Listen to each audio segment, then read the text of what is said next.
Good morning, sorry good afternoon बच्चों।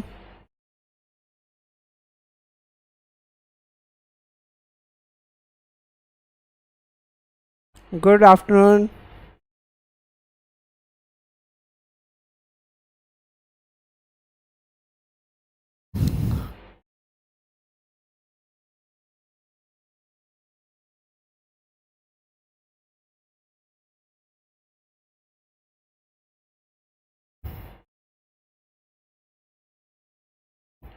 मलिका आ चुकी है, शोभा आ चुकी है, सिमरन आ चुकी है।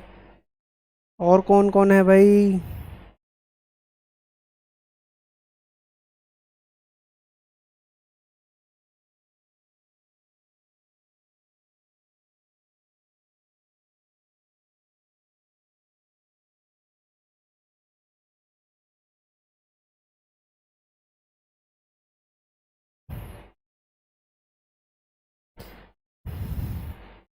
कुणाल भी आ गया है।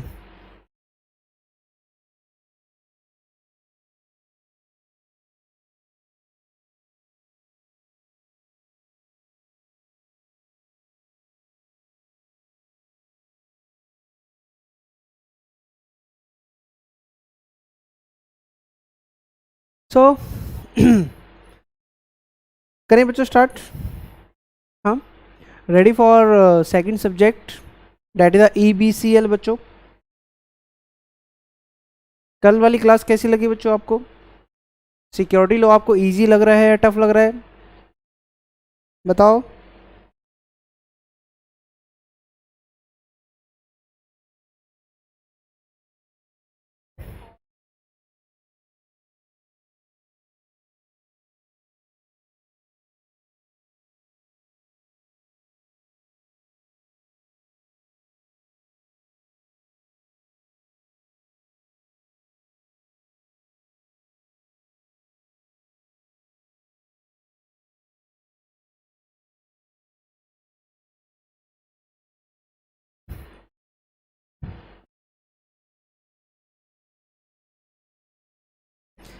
यस शोभा, ये टिकटॉक की कुछ ज़्यादा ही दीवानी है ये। हाँ, डायलॉग में लिख रही है आंसर भी। कहानी बाकी है बस, कहानी बाकी है। ओके जी।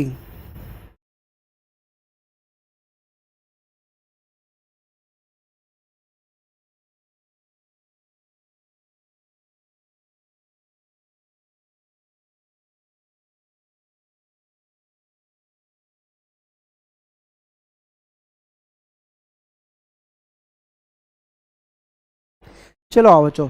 तो अब बच्चों यहाँ पे अब हम नेक्स्ट सब्जेक्ट आपका स्टार्ट कर रहे हैं और नेक्स्ट सब्जेक्ट का नाम है डेट इज़ द, आपको पता ही है, ठीक है। इसकी अगर मैं फुल फॉर्म की रिगार्डिंग बात करता हूँ, that is economic, business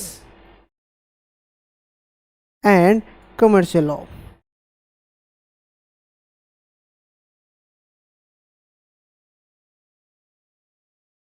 clear बच्चों यहाँ पर? तो economic, business and commercial law, तो इन चीज़ों की बच्चों यहाँ पर बात की गई है। तो ये आपका पूरा सब्जेक्ट है, ठीक है। और ऑब्वियस है ये भी आपका सब्जेक्टिव रहेगा, क्योंकि आपको पता है आपका जो ऑब्जेक्टिव है वो सिर्फ अकाउंट के सब्जेक्ट आपके रहेंगे, अकाउंट और FM आपके रहेंगे बच्चों। ठीक है बच्चों यहाँ पर? अच्छा, दीपांशु को भी हार्ड लग रहा है, हार्ड है। कोई बात नहीं दीपांशु, अभी फर्स्ट क्लास थी ना, धीरे धीरे आपको आदत हो जाएगी, डोंट वरी। ठीक। तो बच्चों यहाँ पर ना आपको ये जो आपका सब्जेक्ट है ना, इसको टोटल 3 पोर्शन में डिवाइड किया गया है, part A, B and C। ठीक है। और यकीन नहीं मानोगे, जितने भी आपको चैप्टर्स के अंदर दिए गए ना, वो चैप्टर नहीं है, एक्चुअल में आपको एक्ट दे रखे हैं। ठीक है, मतलब वाकई ही आपका एग्जीक्यूटिव, अगर मैं लॉ में बात करता हूँ तो सबसे लेंथी जो सब्जेक्ट है ना आपका बच्चों, वो EBCL ही आपका होता है बच्चों। ठीक है बच्चों, यहाँ पर अब इसमें बच्चों जो डिवाइड किया गया है ना, इसमें 25 मार्क्स का जो पार्ट B है वो आपका 25 मार्क्स का है। ठीक है, पार्ट C आपका 35 मार्क्स कैरी करता है और पार्ट A आपका 40 मार्क्स कैरी करता है बच्चों। तो ये प्रॉपर्ली उन्होंने डिवाइड करके बता दिया है कि 40, 25 एंड 35। अब बच्चों जितना ही मैं कह रहा हूँ कि लेंथी है, लेकिन लेंथी के साथ साथ ना बच्चों ये सब्जेक्ट आपका स्कोरिंग भी है। ठीक है, मतलब ये वाला सब्जेक्ट आपका रहेगा, इसमें एक तो ये नंबर 1 डिवाइड करके आपको बता दिया कि ए में कितना आएगा, बी में कितना आएगा, सी में कितना आएगा, क्लियर। उसके अकॉर्डिंग आपको एक आइडिया लग जाएगा कि हाँ भाई कौन सा एक्ट हमें किस तरीके से पढ़ना है बच्चों, ठीक है। अगर बच्चों मैं इसमें पार्ट बी की अगर मैं बात करता हूँ तो सबसे अच्छी बात पता है क्या है, 25 मार्क्स का साफ साफ हमें बता दिया गया है कि पार्ट बी में सिर्फ एक ही चैप्टर आपका दिया गया है जो 25 मार्क्स कैरी करेगा, जिसका नाम है that is the competition act.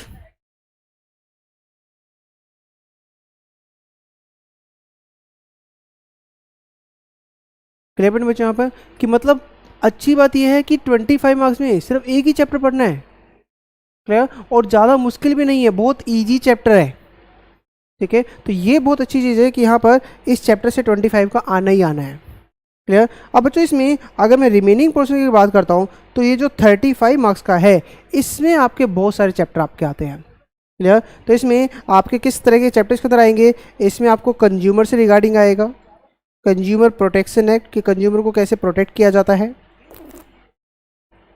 ठीक है। और क्या आएगा बच्चों यहाँ पर, रियल स्टेट से रिगार्डिंग आएगा कि रियल स्टेट से रिगार्डिंग क्या क्या फ्रॉड होते हैं, उसमें कैसे आपको डील करना है, ठीक है।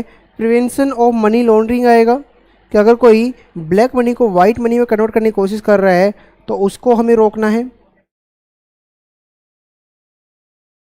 ठीक है जी यहाँ पर। और क्या आएगा बच्चों यहाँ पर, बेनामी ट्रांजेक्शन बात करेंगे जब आएगा बच्चों, अभी मैं सिर्फ नाम लिख रहा हूँ, बेनामी, क्लियर। और क्या आएगा बच्चों यहाँ पर, प्रॉपर्टी जब ट्रांसफ़र करेंगे तो उसके रिगार्डिंग एक्ट आएगा आपका ट्रांसफ़र ऑफ प्रॉपर्टी एक्ट। मतलब बहुत सारे बच्चों मैं जितने लिख रहा हूँ नाम, ये सब अपने अपने हिसाब से अलग अलग एक्ट यहाँ पर बने हुए हैं बच्चों, ठीक है। और बहुत सारे एक्ट यहाँ पर दिए गए हैं तो उसके अकॉर्डिंग हम यहाँ पर सारे एक्ट में फॉलो करने हैं। और क्या आएगा बच्चों, स्पेसिफिक रिलीफ एक्ट, क्लियर, जो आप पढ़ते आ रहे हो बच्चों, इंडियन कॉन्ट्रैक्ट एक्ट, ठीक है, खत्म ही नहीं होंगे बच्चों, बहुत सारे हैं। Sale of goods act, sale of goods act, partnership act,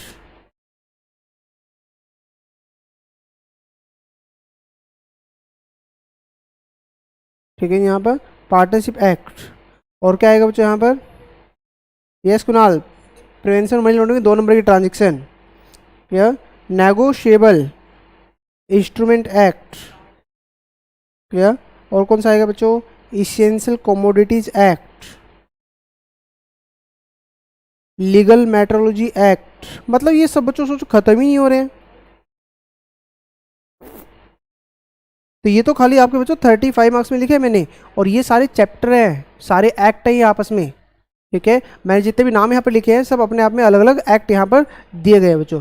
yes Kunal, बहुत सारी चीज़ें इसमें फाउंडेशनली सेम है, जैसे आपका Indian contract as it is copy paste है, sale of goods act copy paste है, पार्टनरशिप, नेगोशिएबल, तो ये सब आपका कॉपी पेस्ट यहाँ पर किया गया है, ठीक है जी यहाँ पे। तो कोई बात नहीं, फिर भी हम इसको एक बार हम रिवाइज करेंगे भी इसमें क्या क्या चीज़ें आपके आएंगे। पहले मैं उन चैप्टर को लूँगा जो आपके फाउंडेशन में नहीं थे, जिसको आप इजीली ऑब्वियस है मतलब इंटर में सॉरी एग्जीक्यूटिव में आप पढ़ोगे हाँ बच्चों। अब बच्चों अगर मैं पार्ट ए की रिगार्डिंग बात करता हूँ तो इसमें 40 मार्क्स में जो पार्ट ए है, मतलब अगर ये 40 मार्क्स का है तो बच्चों थोड़ा सा टफ पोर्शन भी है, लेकिन प्रैक्टिकल लाइफ में इसका यूज भी सबसे ज़्यादा है और डिपेंड करता है कि उसको आप कितना इंटरेस्ट के साथ पढ़ते हो, क्लियर। तो बच्चों इसमें 40 मार्क्स में आपका क्या क्या आएगा, आरबीआई के बारे में पढ़ेंगे, आरबीआई क्या है, आरबीआई का डिपार्टमेंट क्या है, आरबीआई क्या क्या काम करता है, बहुत ईजी है, ठीक है। आरबीआई के बारे में पढ़ेंगे। और बच्चों सबसे अच्छी बात इसके अंदर आपका फेमा पूरा कवर किया जाएगा।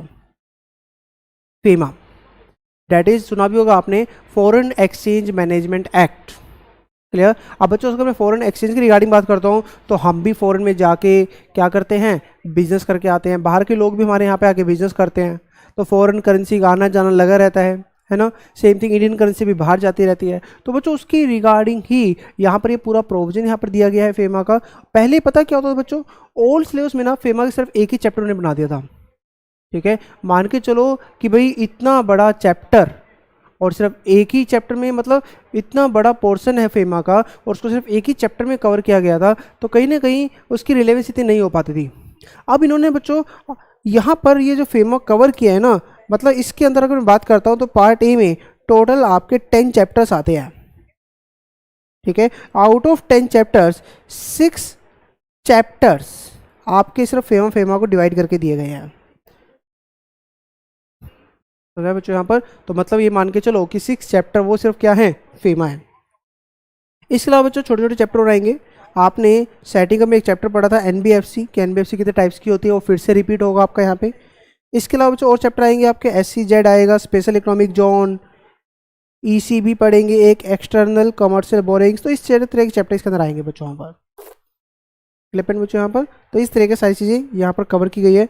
तो आपको वाकई दिख रहा होगा कि भाई कितना बड़ा एक्ट है, सॉरी कितना बड़ा सब्जेक्ट है ये आपका EBCL, जिसमें ये सारी चीज़ें आपके यहाँ पर आपके आएंगी बच्चों।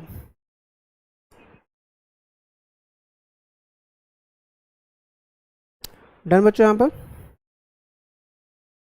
तो अब एक पॉइंट और बच्चों याद रखना, फेमा को छोड़कर जो मैं बता रहा हूँ ना कि 5 to 6 चैप्टर हैं, उनको छोड़कर किसी भी चैप्टर का आपस में कोई लिंक नहीं है।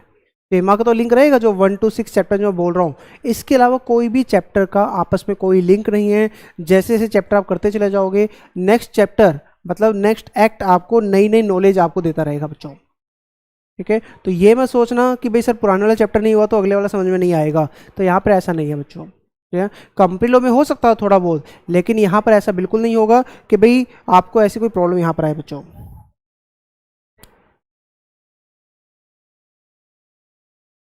डन बच्चों, ठीक है। तो चलो आओ अब हम 1 by 1 ही चैप्टर स्टार्ट करेंगे बच्चों यहाँ पर, क्लियर। जिसमें आपका जो फर्स्ट चैप्टर में स्टार्ट कर रहा हूँ that is the transfer of property act, ठीक है। पहले हम क्या करेंगे, जो बड़े बड़े चैप्टर है ना आपके बच्चों, पहले हम उनको कंप्लीट करेंगे, क्लियर, जिससे कि आपको उसके बारे में पता भी चलेगा और प्रॉपरली ऐसे हम उसको कंप्लीट भी कर पाएंगे बच्चों, ठीक है यहाँ पे। तो इसमें बच्चों अब यहाँ पर सबसे फर्स्ट चैप्टर हम कर रहे हैं that is the transfer of property act, ठीक है। तो यहाँ पर चैप्टर का नाम आप लिखना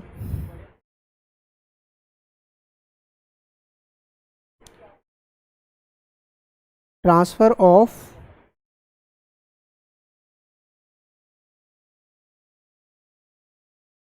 एक्ट 1882।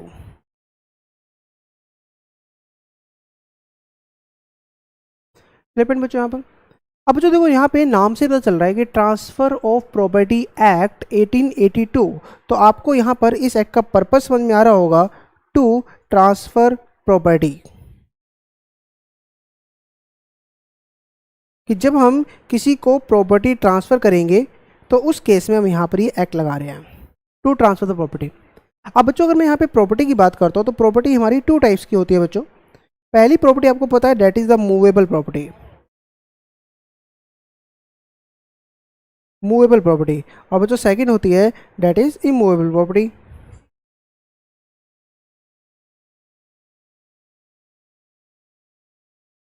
क्लियर, इमूवेबल प्रॉपर्टी बच्चों यहाँ पर। अब जो आपने 1 by 1 यहाँ पढ़ा हुआ है कि अगर हम मूवेबल प्रॉपर्टी अगर ट्रांसफर करते हैं, ठीक है, तो मूवेबल प्रॉपर्टी अगर ट्रांसफर करते हैं तो बच्चों उस केस में तो आपका जो एक्ट लगता है that is the sale of goods act,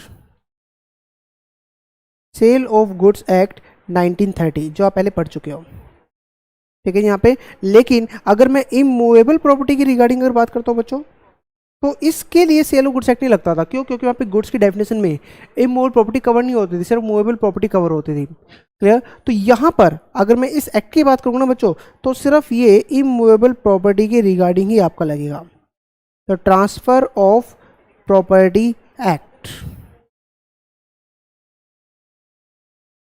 ठीक है बच्चों। तो ये चीज़ लर्न करना कि भाई ये एक्ट हम क्यों पढ़ रहे हैं। तो सेम थिंग यहाँ पर अब एक्चुअल में जो प्रॉपर्टी का मीनिंग आ जाएगा आपका बच्चों यहाँ पर that is the immovable property,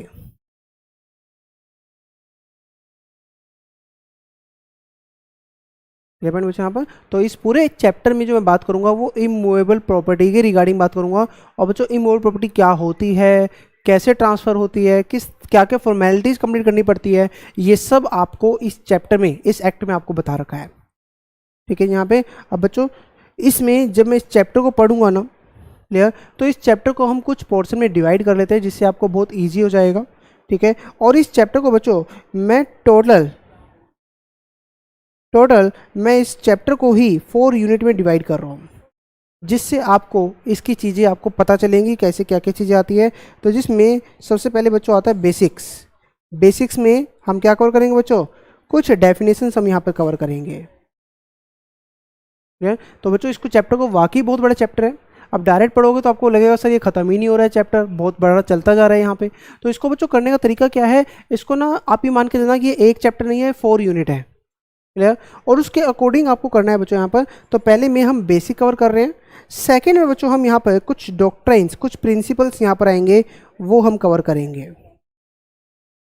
ठीक है, यहाँ पे कुछ डॉक्ट्राइंस हम कवर करेंगे। थर्ड चैप्टर में, थर्ड पोर्शन में बच्चों हम क्या कवर करेंगे कि कुछ एक्स्ट्रा टॉपिक आपके आएंगे, सेल, एक्सचेंज, मॉर्गेज, इस तरह के वर्ड आपके आएंगे बच्चों, तो उनको हम कवर करेंगे, लीज एटसेट्रा।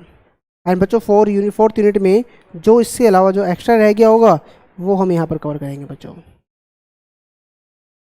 क्लियर। तो दैट्स अ पोर्शन कि भाई हमें ये एक्ट किस तरीके से पढ़ना है, इसका ये प्रॉपर तरीका उन्होंने बता दिया, यूनिट 1 टू यूनिट 4। डन बच्चों, ठीक है, जल्दी से नोट करो बच्चों। फिर हम अपने चैप्टर फिर अब स्टार्ट करते हैं, डेफिनेशन से हम स्टार्ट करेंगे इसको कि मूवेबल प्रॉपर्टी क्या होती है, इमूवेबल प्रॉपर्टी क्या होती है, इन चीज़ों से हम स्टार्ट करेंगे बच्चों। जल्दी से फास्ट इसको नोट करो आप।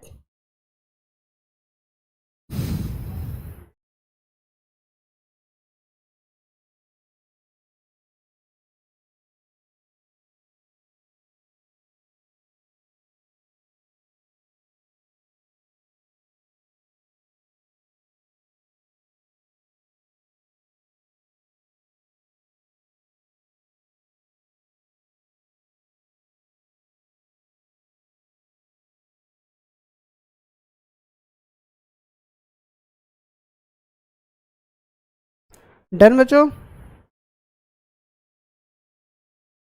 Have you noted down?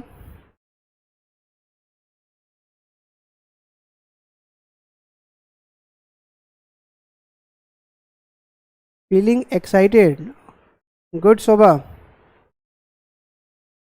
बच्चों आपको ना मैं एक चीज़ और बताना चाहता हूँ कि आप ना ये मत सोचो कि मेरे ऊपर बर्डन आ चुका है कि अभी मेरे को ग्रुप 1 भी करना है, ग्रुप 2 भी करना है।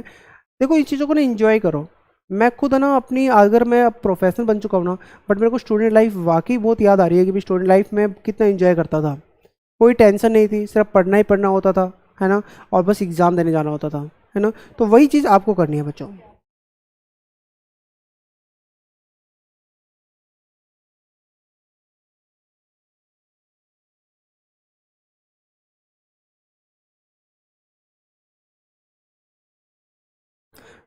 क्लियर बच्चों यहाँ पर? तो चलो आओ, तो बच्चों यहाँ पे अब हम ट्रांसफर प्रॉपर्टी एक्ट की रिगार्डिंग बात कर रहे हैं कि बच्चों जब हम किसी को ना प्रॉपर्टी ट्रांसफ़र करते हैं,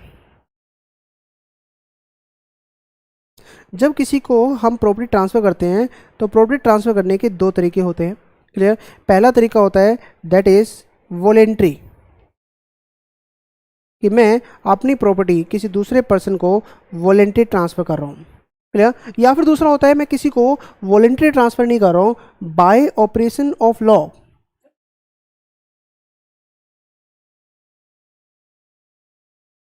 ठीक है जी, यहाँ पे bye operation of law property को ट्रांसफ़र किया जाता है। बाय ऑपरेशन लॉ मतलब जहाँ पे पार्टी खुद नहीं करना चाहती थी, ऑटोमेटिकली प्रॉपर्टी वहाँ पे आपकी ट्रांसफ़र हो जाएगी।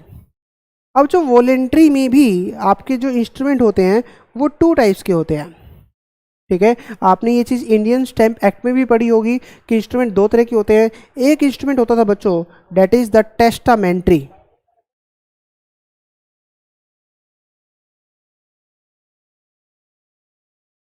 ठीक है जी, यहाँ पे आपने इंडियन स्टैम्प एक्ट में पढ़ा होगा testamentary instrument, non testamentary instrument. हाँ जी बच्चों, कौन बताएगा टेस्टामेंट्री क्या होता है, नॉन टेस्टामेंट्री क्या होता है?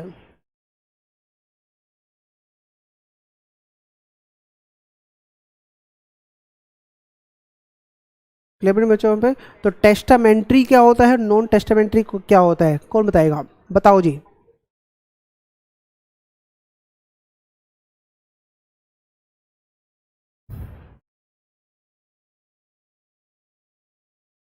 Anyone? You know about the testamentary और नॉन टेस्टामेंट्री?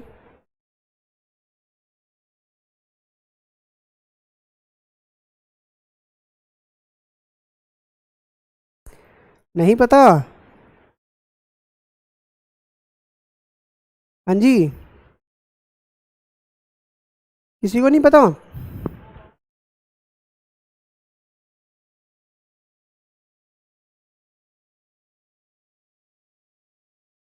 चलो बच्चों मैं बताता हूँ यहाँ पे क्या है, आप लोग नहीं बता पा रहे हो तो मैं बताता हूँ यहाँ पे कि नॉन नॉन टेस्टामेंट्री क्या होता है बच्चों। देखो बच्चों, मैंने ना एक कोई इंस्ट्रूमेंट बनाया,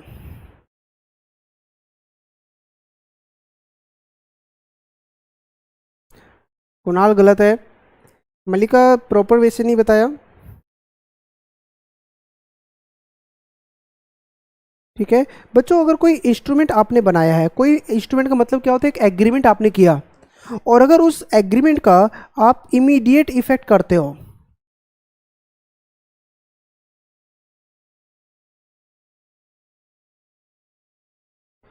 ठीक है, यहाँ पे सो इमीडिएट इफेक्ट अगर उसको आप लेके आ रहे हो कि भी मैंने आज बनाया और मैं आज से ही उसको इफेक्ट में लाना चाहता हूँ, कि जैसे अगर मान लो मैं अपनी प्रॉपर्टी किसी दूसरे पर्सन को ट्रांसफर करना चाहता हूँ और वो आज ही चाहता हूँ, तो मैं उसके साथ एग्रीमेंट करके जब उसको ट्रांसफर करूंगा तो उसको कौन सा इंस्ट्रूमेंट बोला जाएगा बच्चों? That is a non testamentary, ठीक है, उसको क्या बोलेंगे हम? Non testamentary. लेकिन जो टेस्टामेंट्री आपका होता है ना बच्चों, इसमें जो आप इंस्ट्रूमेंट क्रिएट करते हो, ठीक है, इंस्ट्रूमेंट तो मैंने आज बनाया, आज की डेट में मैंने इंस्ट्रूमेंट बनाया, लेकिन मैं उसका इफेक्ट आज से नहीं चाहता, मैं उसका इफेक्ट फ्यूचर से चाहता हूँ, ठीक है बच्चों। यहाँ पे तो उसका जो इफेक्ट आएगा, उस इंस्ट्रूमेंट का इफेक्ट जब आप फ्यूचर से क्रिएट करते हो तो उसको क्या बोलेंगे बच्चों? That the testamentary. और ये दोनों चीज़ें बच्चों आपकी अलाउड है। और यहाँ पर अगर मैं इसका एग्जाम्पल लेता हूँ तो इसका एग्जाम्पल यहाँ पर आएगा, डेट इज विल। विल, तो बच्चों यहाँ पर जो मैं अगर विल क्रिएट करता हूँ अपनी इमूवेबल प्रॉपर्टी के ऊपर, तो उस केस में क्या होगा कि उसका बना तो आज रहे हो आप, लेकिन उसका इफेक्ट कब आएगा? उस जिस पर्सन ने बनाया है उसकी डेथ के बाद, ठीक है। लेकिन जो नॉन टेस्टामेंट्री होगा वो इमीडिएट इफेक्ट यहाँ पर आएगा। अब सेकंड जो आता है बच्चों, that is the by operation law. और आपको पता है कि इस केस में क्या होगा कि जब property without any agreement transfer हो जाती है, और बच्चों इस केस में भी आपका जो केस आएगा डेट इज द डेथ। मान लो एक person mister x property hold करता था और उसकी डेथ हो गई, उसने कोई विल भी नहीं बनाई थी, अगर विल बनाई थी फिर तो वॉलेंट्री में चला गया, टेस्टामेंट्री में, लेकिन उसने कोई विल भी नहीं बनाई थी, फिर उसकी प्रॉपर्टी किसको जाएगी? जो उसका लीगल रिप्रेजेंटेटिव होगा। तो उसको जो हम ट्रांसफर कर रहे हैं वो कैसे कर रहे हैं? बाय ऑपरेशन लॉ कर रहे हैं बच्चों। तो डेथ आ गया इसके अंदर, इंसॉल्वेंसी आ जाएगी कि जिसमें ऑफिशियल असाइनी इंसॉल्वेंट पर्सन की सारी प्रॉपर्टी को बेचता है, ठीक है। यहाँ पे तो यहाँ पर मतलब सेम थिंग कह सकते हो, जहाँ पर अदर देन वॉलेंट्री, वॉलेंट्री के अलावा जहाँ केस है बच्चों, वो सारे केस आपके यहाँ पर आएंगे बच्चों।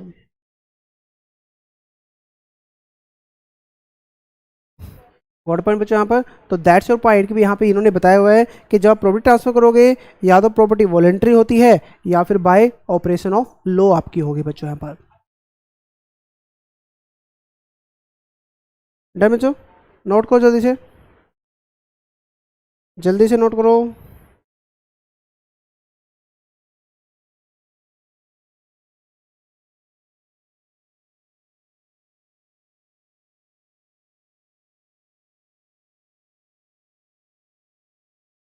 चलिए आगे।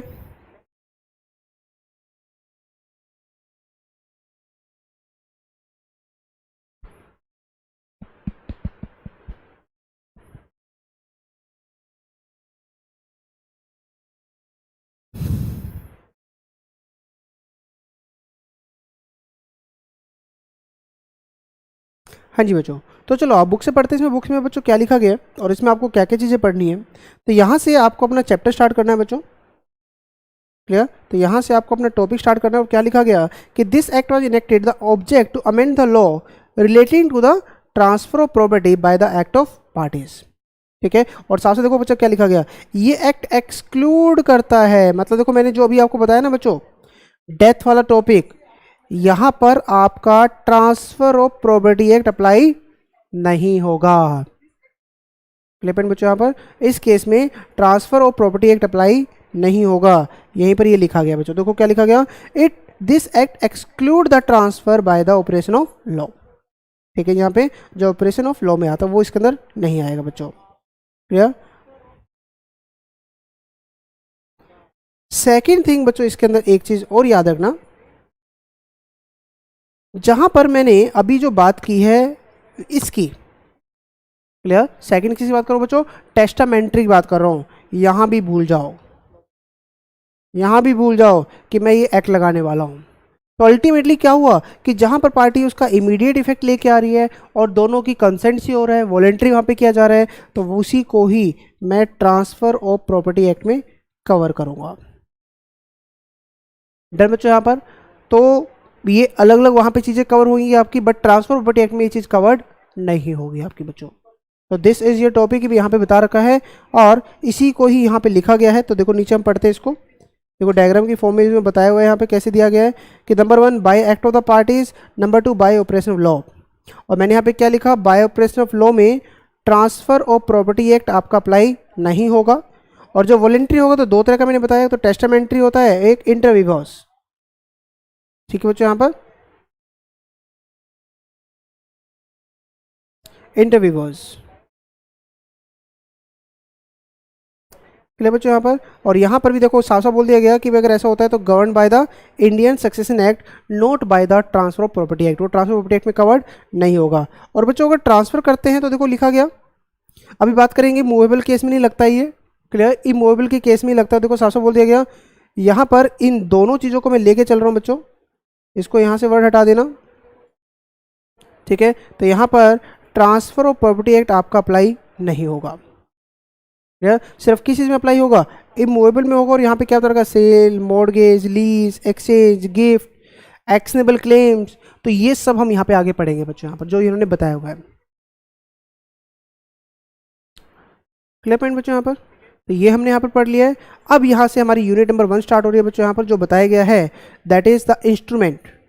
तो हमने सिर्फ कौन से इंस्ट्रूमेंट की यहाँ पे बात की है बच्चों, that is a non टेस्टा instrument. तो नॉन टेस्टा इंस्ट्रूमेंट किसको बोलते थे हम, जिसका इमीडिएट इफेक्ट आता था। तो इस एक्ट में जो हम बात करेंगे तो सिर्फ इस चीज की हम बात करेंगे बच्चों, that is the immediate effect. Clear point बच्चों यहाँ पे। अब बच्चों इसमें अटैच टू अर्थ बाद में करेंगे, पहले भी यहाँ पे दो टॉपिक कर रहे हैं यहाँ पे। तो देखो यहाँ पे कुछ वर्ड यहाँ पे लिए गए बच्चों, that is the absolute interest, reversioner, remainder, और देखो और क्या क्या वर्ड लिए गए बच्चों यहाँ पर, vested interest, contingent interest. Clear, और भी कोई वर्ड लिया गया है नहीं, बस यही वर्ड लिए गए सर। चलो अब देखते हैं बच्चों यहाँ पर इनका मतलब क्या है यहाँ पर। ठीक है, और इनमें डिफरेंस देखना है और लास्ट में आपको लिखना है कि हाँ सर हमें डिफरेंस समझ में आ गया कि इन सब में क्या डिफरेंस है यहाँ पे। तो बच्चों हमें मेन यहाँ पर डिफरेंस देखना है जो बताया गया है। क्लियर, तो बच्चों इसमें सबसे पहले एक वर्ड आया था, that is the absolute interest.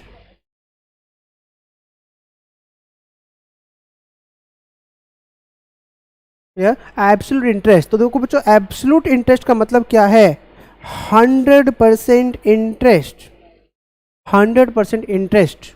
और इसका मतलब बच्चों आप सबको भी पता है, सिंपल थिंग है कि मान लो एक पर्सन है मिस्टर एक्स और ये एक प्रॉपर्टी का ओनर है।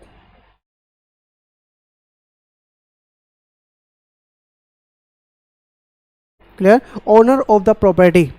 और बच्चों ओनर ऑफ द प्रॉपर्टी के बाद ये क्या करता है, ये मिस्टर वाई को अपनी इस प्रॉपर्टी को सोल्व कर देता है।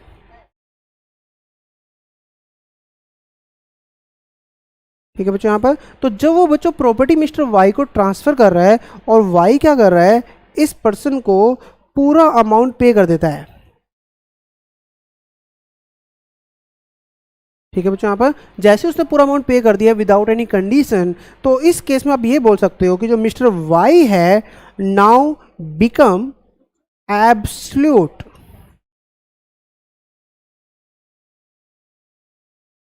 Absolute owner.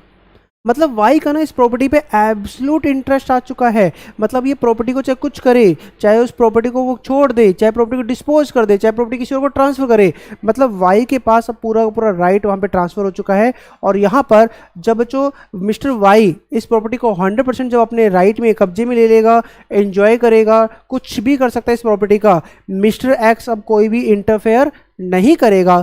तो इस राइट को, इस इंटरेस्ट को हम क्या बोलते हैं? That is the absolute interest. Clear कि भाई वाई का एब्सोल्यूट इंटरेस्ट प्रॉपर्टी पर आ चुका है। दिस इज पॉइंट नंबर 1 बच्चों। क्लियर बच्चों यहां पर? This is the point number 1। तो चलो बच्चों नोट्स में से पढ़ते हैं। यहाँ पे क्या दिया गया? Where when a person own the property, उसकी प्रॉपर्टी है तो उसकी प्रॉपर्टी पे क्या है? उसका एब्सोल्यूट इंटरेस्ट उसका वहां पर रहेगा। क्लियर? एंड ओनरशिप में बहुत सारे राइट होते हैं पर्सन के पास। क्या क्या राइट होते हैं? Right to possessions, right to enjoy, right to do anything, कि वो सेल करे, मॉर्गेज करे, चाहे वो प्रॉपर्टी किसी को गिफ्ट कर दे, कोई फर्क नहीं पड़ेगा। ठीक है? तो उसी को क्या बोला गया बच्चों? That is the absolute interest. कि भाई आपके पास आपका फ़ोन है, सिंपल अगर मैं कोई और हाउस ले लेता हूँ, तो उस हाउस का अगर आप ऑनर हो तो उस केस में आप प्रॉपर्टी को कुछ भी कर सकते हो, वो आपकी मर्जी है। और अगर आप कुछ भी कर सकते हो तो इसका मतलब आपके पास कौन सा इंटरेस्ट है? एब्सोल्यूट इंटरेस्ट आपके पास है बच्चों। देखो जैसे लिया गया है कि if A is the owner of the land तो he has an absolute interest in the land. और अगर वो ए किसको प्रॉपर्टी बेचता था? बी को, तो बी अब ओनर बन चुका है और उसके पास अब क्या आ चुका है? Absolute interest. ठीक है बच्चों? और देखो साथ में क्या लिखा गया? अगर ए गिफ्ट कर रहा है प्रॉपर्टी को तो अगेन बी के पास फिर भी एब्सोल्यूट इंटरेस्ट आ चुका है। क्यों? क्योंकि प्रॉपर्टी का सारा राइट उसके पास आ चुका है। कोई गिफ्ट लेने के बाद उसको ये नहीं कहता मेरा गिफ्ट वापस करो। डन बच्चों? समझ में आया पॉइंट? ठीक है, this is your point number 1। तो सिंपल याद रखना, जो ओनर है उसके पास 100% इंटरेस्ट वहां पर रहेगा।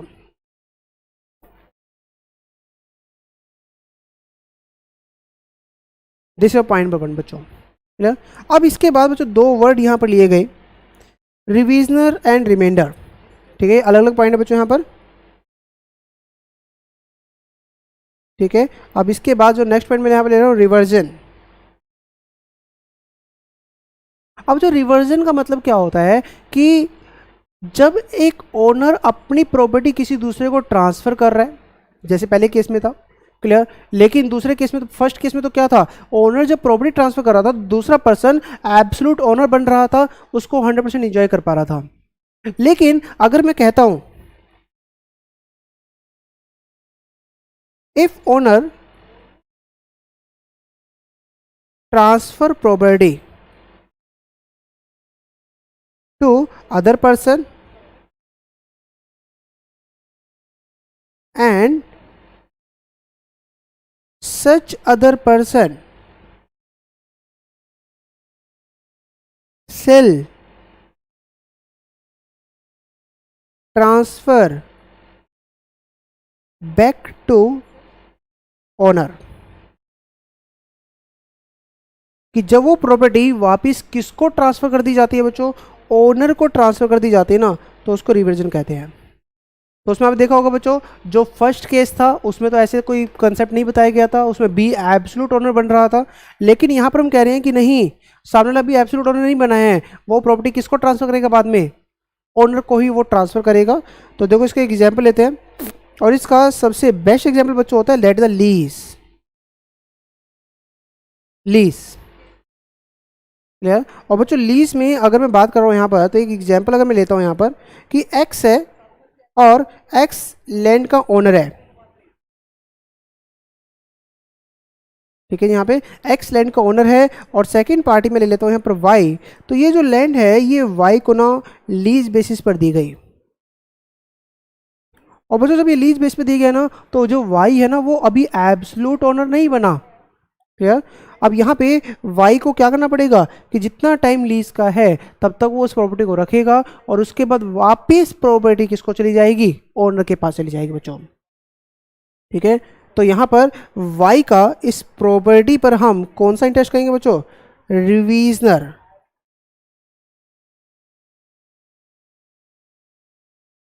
इंटरेस्ट। कि उसका रिवीजन इंटरेस्ट यहाँ पर रहेगा कि भाई वो प्रॉपर्टी उसकी नहीं मानी जाएगी, वो कुछ थोड़े टाइम के बाद वो प्रॉपर्टी किसको वापस ट्रांसफर कर देगा, ओनर को ट्रांसफर कर देगा। तो उसको यहाँ पर वर्ड क्या कहेंगे, रिवर्जन। रिवर्जन उसको यहाँ पे कहा जाएगा बच्चों, कि रिवर्स होके जा रही है, कहते हैं रिवर्स हो रही है, तो दैट इज इसी से वर्ड यहाँ पर लिया गया बच्चों यहाँ पर। क्लियर। अब जो इसके बाद मैं थर्ड पॉइंट और बता रहा हूँ आपको, रिमाइंडर। फिर आप मुझे ना रिवर्जन और रिमाइंडर में डिफरेंस बताना, ठीक है। यहाँ पे रिवर्जन और रिमाइंडर में फिर आपको मुझे डिफरेंस बताना है। तो चलो आओ देखते हैं रिमाइंडर क्या होता है।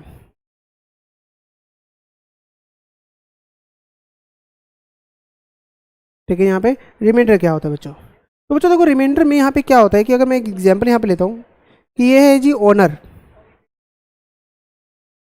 ठीक है, और ये ओनर अपनी प्रॉपर्टी वाई को ट्रांसफर करता है, वाई को ट्रांसफर करता है और कहता है जी इस प्रॉपर्टी को आप पूरी लाइफ यूज़ कर सकते हो। क्लियर। और जब आपकी पूरी लाइफ आप इसको यूज़ कर लोगे तो आपके बाद ये प्रॉपर्टी ट्रांसफर हो जाएगी मिस्टर जेड को। क्लियर। जेड को भी कहा गया कि जी आप भी अपनी पूरी लाइफ यूज़ कर सकते हो, कि जेड के बाद ट्रांसफर हो जाएगी पी को। क्लियर। पी के बाद ट्रांसफर हो जाएगी क्यू को। Clear. And so on, so on. तो बच्चों जब ये प्रॉपर्टी ना एक पर्सन से दूसरे पर्सन को ट्रांसफर होगी, वो एब्सोल्यूट ओनर नहीं बना, मतलब उसको बेच नहीं सकता, वो सिर्फ उसको यूज़ कर सकता है, उसको एंजॉय कर सकता है सिर्फ। मतलब हम उसको सिर्फ दो राइट वहाँ पे दे रहे हैं, right to enjoy and right to possess. Clear. तो इस केस में ये जो वाई है वो अपनी पूरी लाइफ रखेगा, फिर किसको ट्रांसफर कर देगा, जेड को, जेड कर इसको कर देगा पी को, पी किसको कर देगा, क्यू को। तो बच्चों इस प्रोसेस को बोला जाता है डेट इज रिमाइंडर।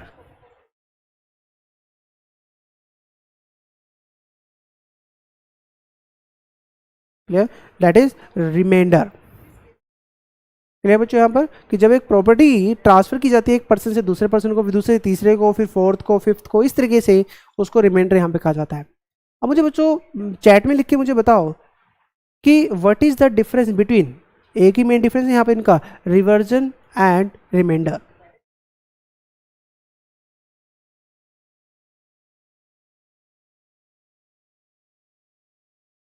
हाँ जी बताओ।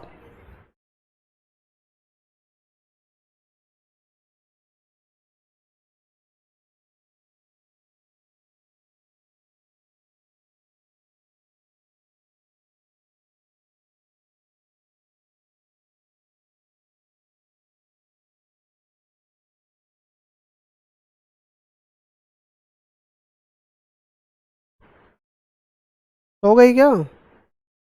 रिवर्जन में सिर्फ प्रॉपर्टी बैक हो जाती है ओनर के पास, ओके।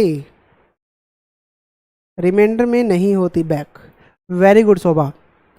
रिवर्जन में प्रॉपर्टी वापस किसके पास जाएगी, ओनर के पास जाएगी। यहाँ पे रिमाइंडर में किसके पास जाएगी, अदर देन ओनर जाएगी। मतलब दोनों केस में प्रॉपर्टी तो ट्रांसफर हो रही है, बट पहले वाले केस में ओनर के पास प्रॉपर्टी जा रही है, दूसरे केस में किसके पास जा रही है बच्चों, ठीक है, अदर पर्सन के पास जा रही है बच्चों। It's a very very good. तो that's the meaning of reversion and reminder.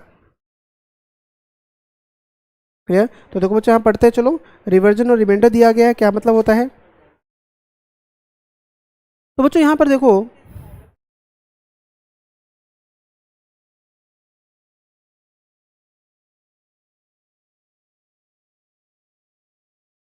हाँ जी, तो देखो बच्चों यहाँ पर एक एग्जाम्पल यहाँ पे लिया, सॉरी इसका जो टॉपिक दिया गया है यहाँ पे क्या दिया गया है कि reversion is the residue of an original interest which is left after the grantor has granted the lessee a small estate. तो रिवर्जन बता दिया कि residue of the original interest, कि ओरिजिनल इंटरेस्ट आगे ट्रांसफर हो जाएगा, रिस्टोर हो जाएगा। जैसे एग्जाम्पल लिखा है, एक ओनर ऑफ द लैंड है, वो बी को 5 साल के लीज करके दे रहा है। तो जो पर्सन ग्रांट कर रहा है उसको लेसर कहेंगे, जो पर्सन ले रहा है उसको लेसी कहेंगे।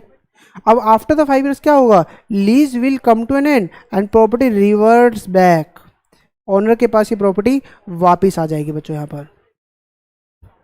क्लियर पॉइंट बच्चों यहाँ पर। तो प्रॉपर्टी देखो बच्चों क्या लिखा गया, जब ओनर के पास प्रॉपर्टी वापस आती है उसको क्या बोलते हैं, रिवर्जन। और यहाँ पर जो पार्टी का इंटरेस्ट कहेंगे वो कौन सा है, रिवर्जनरी इंटरेस्ट।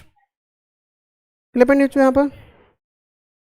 लेकिन देखो आगे क्या लिखा गया, owner of the property granted limited interest. Limited क्या था, उसने क्या कहा था, सिर्फ अपनी लाइफ तक यूज कर सकते हो बट उसको बेच नहीं सकते, ठीक है। And gives the remaining to others, कि भाई पहले आप यूज करोगे लिमिटेड और उसके बाद फिर इसको आगे ट्रांसफर करते रहोगे तो उसको यहाँ पर क्या नाम बोलेंगे बच्चों, यहाँ पर डेट द रिमाइंडर। जैसे यहाँ पे क्या एग्जाम्पल लिया हुआ, ए ने प्रॉपर्टी बी को फॉर लाइफ कर दिया, फिर कहा जी आप फिर सी को कर दोगे, है ना बच्चों, यहाँ पर सी को कर देंगे। तो बच्चों जहाँ पे लिमिट खत्म हो जाएगी ना भी, हाँ इसके बाद ये एंड ऑल थिंग्स, तो उसको हम क्या बोल देंगे, रिमाइंडर। ठीक है, सी के बाद बोला जा सकता है, सी के बाद क्या बोलेंगे हम, डी को कर दो, डी के बाद ई को कर दो, ये उसी को यहाँ पर ले रहा है बच्चों यहाँ पर। तो इसमें अगर देखा जाए तो बी का इंटरेस्ट क्या है, लिमिटेड, कि वो सिर्फ उसको यूज़ कर सकता है only for life, only for life. और बच्चों देखो क्या लिखा गया बच्चों, एक चीज़ और इसमें ध्यान रखना, so long as A is alive तो he enjoy the property and limited scope, कि वो प्रॉपर्टी को बेच नहीं सकता। ठीक है, तो मतलब यहाँ पे एज लॉन्ग एज ए नहीं आएगा बच्चों, यहाँ पे बी आएगा। प्रॉपर्टी किसको दी गई है, बी को दी गई है। क्लियर, तो बी जब तक इंजॉय कर, बी कब तक इंजॉय कर सकता है, जब तक वो जिंदा है। क्लियर, और उसका लिमिटेड इंटरेस्ट रहेगा कि वो बेच नहीं सकता, सिर्फ प्रॉपर्टी को क्या कर सकता है, एंजॉय कर सकता है बच्चों। ठीक है बच्चों, यहाँ पर और देखो क्या लिखा गया, after the B's death the property will go to the C, तो उसके इंटरेस्ट को क्या बोला जाएगा, रिमाइंडर। ठीक है, तो बच्चों दोनों में डिफरेंस क्या पड़ा आपने बच्चों, रिविजन में प्रॉपर्टी वापस ओनर को जाएगी, रिमाइंडर में property will not come back to the owner, हम ओनर को प्रॉपर्टी वापस नहीं करेंगे बच्चों यहाँ पर। पॉइंट बच्चों यहाँ पर। अब इसके बाद बच्चों यहाँ पर, अब इसके बाद नेक्स्ट टॉपिक आ रहा है यहाँ पर, वेस्टेड इंटरेस्ट क्या होता है। हमने 2-3 टॉपिक कर लिए यहाँ पे, क्या क्या टॉपिक कर लिए, एब्सोल्यूट इंटरेस्ट वर्ड हमने कर लिया, हमने रिवीजन वर्ड कर लिया, हमने रिमाइंडर वर्ड कर लिया। अब इसके बाद बच्चों आ रहा है वेस्टेड वर्ड, कि वेस्टेड इंटरेस्ट क्या होता है। तो बच्चों ये जो वेस्टेड इंटरेस्ट वर्ड है ना आपका, क्लियर, वो आपका इसी के साथ जुड़ा हुआ है, रिमाइंडर के साथ जुड़ा हुआ है। क्लियर, और बच्चों जो वेस्टेड होता है, वेस्टेड का मतलब क्या होता है, ट्रांसफर करना।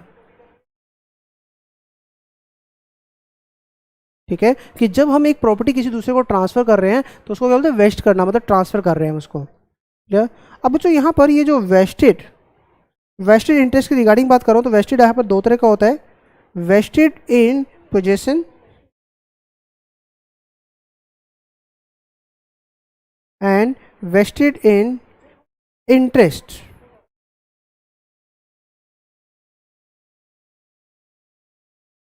तो मैंने यहाँ पे 2 वर्ड लिए बच्चों यहाँ पर, vested in possessions and vested in interest.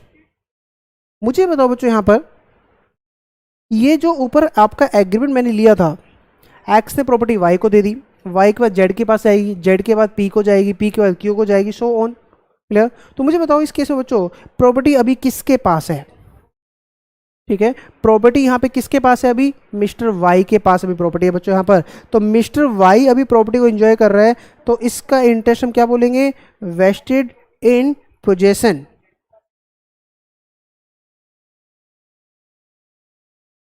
Clear, तो यहाँ पर उसको क्या बोलेंगे हम, कि वाई के पास प्रॉपर्टी है, तो इस केस में वाई के पास पोजेशन है, तो दैट इज को क्या वर्ड लिया गया, वेस्टेड इन पोजेशन बच्चों। Clear, that is vested in possession. और अब बच्चों इसके बाद बात करते हैं जेड की।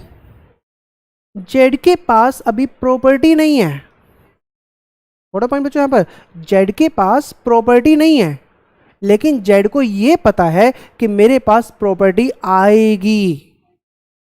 ठीक है बच्चों यहाँ पर, तो जेड के पास अभी पोजेशन तो नहीं आया, लेकिन उस प्रॉपर्टी में उसका इंटरेस्ट है या नहीं है बच्चों। क्लियर, तो जब तक जेड के पास ये प्रॉपर्टी नहीं आती तो जेड को हम क्या बोलेंगे, वेस्टेड इन इंटरेस्ट।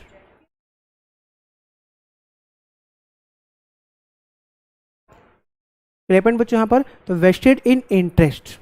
तो इसका मतलब ये हुआ बच्चों कि जैसे ही जेड के पास प्रॉपर्टी आएगी ना, तो वेस्टेड इन इंटरेस्ट से वो क्या बन जाएगा, वेस्टेड इन पोजेशन में आ जाएगा, और पी क्यू फिर किस में रहेंगे आपके, वेस्टेड इन इंटरेस्ट में आपके वो रहेंगे बच्चों यहाँ पर।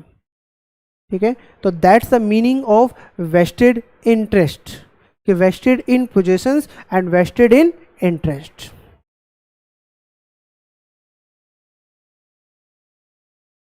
डन बच्चों यहाँ पर, तो चलो आप पढ़ते हैं इसमें क्या दिया गया। तो उसने कहा जी यहाँ पर वेस्टेड जो होता है 2 सेंस में लिया गया है, एक तो लिया गया वेस्टेड इन पोजेशंस, जो मैंने एग्जांपल दिया वो माइंड में रखना है, उसके अकॉर्डिंग यहाँ पे इसको पढ़ना, तभी आपको ये लर्न रहेगा बच्चों यहाँ पर। और सेकंड वर्ड यहाँ पर लिया गया, that is vested in interest. और बच्चों यहाँ पर वेस्टेड इन पोजेशन क्या कहा, कि जो अभी राइट टू प्रेजेंट, जिसके पास अभी प्रेजेंट है, अभी पोजेशन है उसके पास, present possession of the goods, तो उसको हम क्या बोलेंगे, वेस्टेड पोजीशंस। और वेस्टेड इन इंटरेस्ट किसको बोलेंगे, जिसके पास अभी राइट नहीं है, पोजीशन नहीं है, लेकिन प्रेजेंट में राइट है, मतलब अभी उसको पता है कि फ्यूचर में पोजीशन आने वाला है। जैसे जेड को पता है ना कि आज मेरे पास राइट है कि मैं फ्यूचर में उस पार्टी से प्रॉपर्टी ले सकता हूं, तो दैट इज कि not a right to present the possession but present right to future possessions. Language समझ में आ रही है बच्चों यहाँ पे जो लिखी गई है, ठीक है। तो इसमें इन्होंने दोनों में मीनिंग क्या बताया,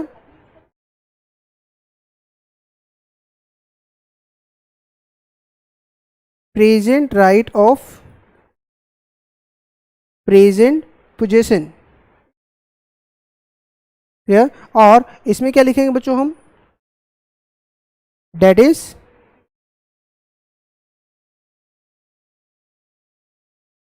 present right of future position, ठीक है। यहाँ पे present right of present positions, present right of future positions बच्चों यहाँ पर, तो that is the wasted in interest, clear. जल्दी से नोट करो बच्चों, नोट कर लिया तो डन लिखो, नोट कर लिया है तो डन लिखो बच्चों।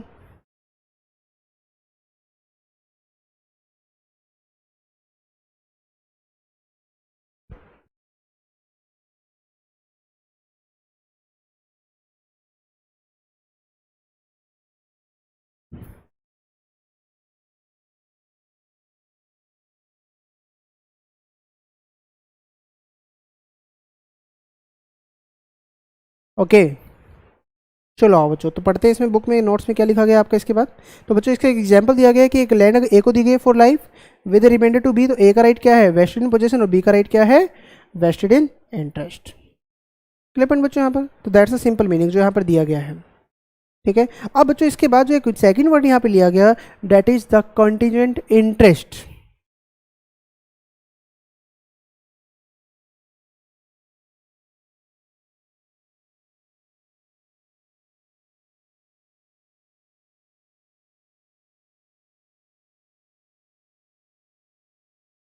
अब बच्चों सेकंड ले रहे हैं यहाँ पे कंटीजेंट। कंटीजेंट आपको पता भी है बच्चों कि अगर कोई कंडीशन लग जाती है, ठीक है, अब यहाँ भी कंडीशन थी, लेकिन डेथ तो बच्चों सर्टेन है कि होना ही होना है ये तो, ठीक है बच्चों यहाँ पर। लेकिन अगर मैं किसी को प्रॉपर्टी ट्रांसफर करना चाहता हूँ, ठीक है, एक्स वाई को प्रॉपर्टी ट्रांसफर करता है, लेकिन उससे पहले एक कंडीशन लगा देता है, ठीक है। यहाँ पे एक वो कंडीशन लगा देता है, और ये कंडीशन हो भी सकती है और ना भी हो। बच्चों अगर ये सर्टेन कंडीशन होगी ना कि भाई ये होना ही होना है, फिर तो वो वेस्टेड इन इंटरेस्ट में आ जाएगा। लेकिन हमें पता है कि भाई ये कंडीशन हो भी सकती है और ना भी हो, क्लियर। तो जब एक ट्रांसफर किस पे डिपेंड होता है आपका, डिपेंड ऑन द हैपनिंग और non happening of the uncertain event, जो आपने कॉन्टीजेंट कॉन्ट्रैक्ट का मीनिंग में पढ़ा होगा कि यहाँ पे प्रॉपर्टी ट्रांसफर होगी या नहीं होगी, वो किस पे डिपेंड कर रहा है, एक कंडीशन पे डिपेंड कर रहा है। मान लो यहाँ पर एक्स ने कंडीशन लगाई, if Y marry Z then transfer shall be valid, ठीक है बच्चों यहाँ पर। तो यहाँ पे लिखा गया कि भाई कंडीशन यहाँ पे लगा दी गई कि अगर वाई जेड से मैरिज करता है तो ही हम ट्रांसफर वैलिड कहेंगे, अदरवाइज नहीं कहेंगे। तो इसका मतलब क्या हुआ, ये कौन सा इंटरेस्ट उसका आ गया वाई का, that is the contingent interest, कि उसको प्रॉपर्टी तभी मिलेगी जब वो कंडीशन सेटिस्फाई होती है, ठीक है। अब यहाँ जरूरी नहीं है कि बच्चों उनकी मैरिज हो जाएगी, तो इसलिए उसको मैंने किसमें बोला, कॉन्टीजेंट में, ठीक है बच्चों यहाँ पर। तो that's the meaning of contingent interest की जो यहाँ पे बताया गया है।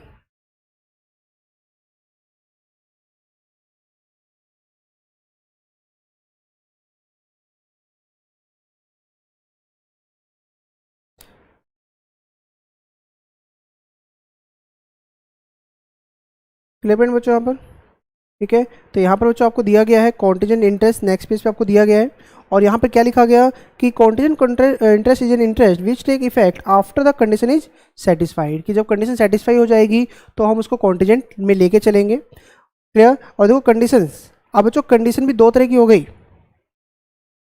ठीक है, देखो यहाँ पे क्या लिखा गया, it is subject to the condition precedent. अब बच्चों यहाँ पर ना कंडीशन जो लगाई जाती है ना,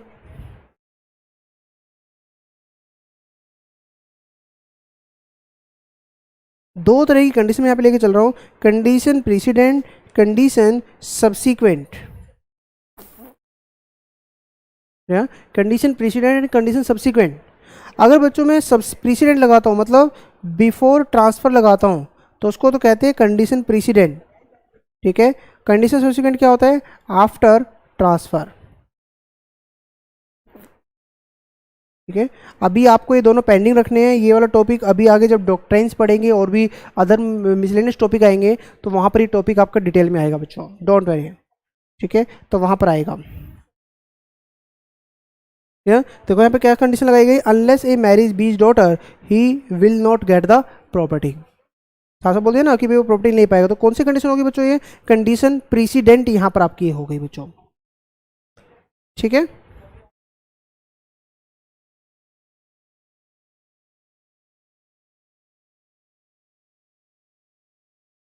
चलो बच्चों अब इसके बाद ये टॉपिक इंपॉर्टेंट मार्क कर लेना, एग्जाम में ये टॉपिक भी पूछा जा चुका है कि डिफरेंस बताओ वेस्टेड में और कॉन्टिजेंट इंटरेस्ट में क्या डिफरेंस है। ठीक है, तो मैं दोनों आपको बता चुका हूँ, तो ये आपको प्रॉपर वे से पढ़ना है, ये आपका होमवर्क है, प्रॉपर तरीके से आप इसको रीड करोगे।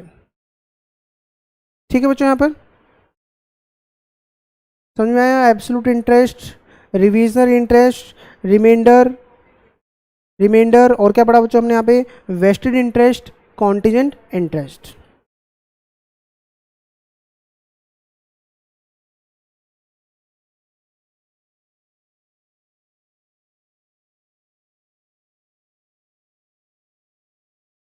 चलें आगे।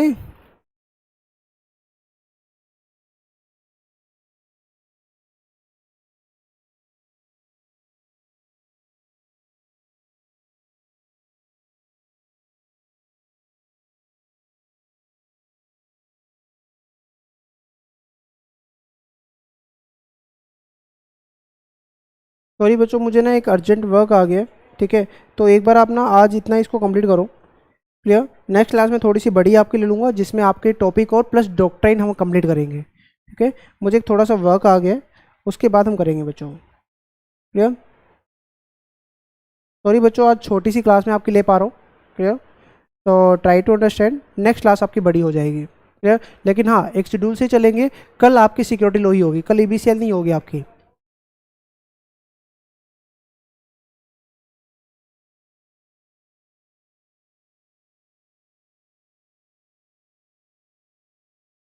क्लियर बच्चों, कर लोगे ना।